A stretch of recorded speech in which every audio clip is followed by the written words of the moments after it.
I found a hidden door in my basement. I wish I had never opened it. I've lived in my house for 5 years.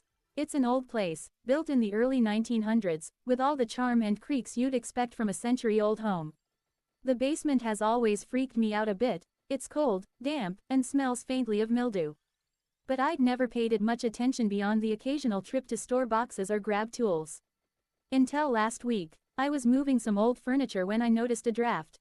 At first, I thought it was just the basement being drafty as usual, but then I realized it was coming from behind one of the shelves. The air was colder, almost icy. Curious, I pulled the shelf away from the wall, and that's when I saw it, a small wooden door, barely taller than a crawlspace hatch, covered in peeling paint. I stared at it for a long time. It wasn't on the house inspection report when I bought the place, and I had never noticed it before. It had no handle, just a keyhole. I should have stopped there. I should have walked away, but I didn't. Instead, I grabbed my toolbox, picked the lock, and swung the door open. Behind it was a narrow stone staircase, spiraling down into darkness. The air that rushed out smelled wrong, damp, metallic, and faintly sweet, like rotting fruit.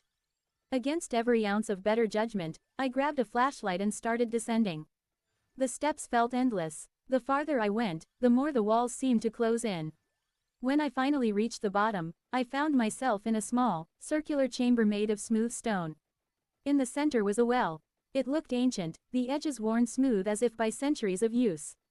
Here's where it gets weird. As I shined my flashlight around, I noticed something scratched into the walls. Words, over and over, the same phrase, "Do not look down." I backed away from the well, heart pounding. But then I heard it. A soft, wet sound, like something shifting in the water. My flashlight flickered, and in the brief darkness, I swear I heard a whisper, faint, like it was coming from miles below, "Help me." I should have run. I should have bolted back up the stairs and sealed the door forever. But something about that voice, it didn't sound threatening. It sounded desperate. Against my better judgment, I leaned over the well and aimed my flashlight down. The beam barely reached the water. It was black and still, reflecting nothing. But as I stared, the surface began to ripple. Slowly, something started to rise. At first, I thought it was a person. A head, pale and smooth, breaking the surface. Then I saw the eyes, round, lidless, and too large for its face.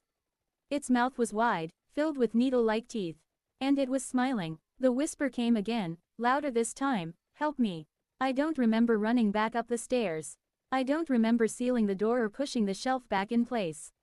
But I must have, because when I came to, I was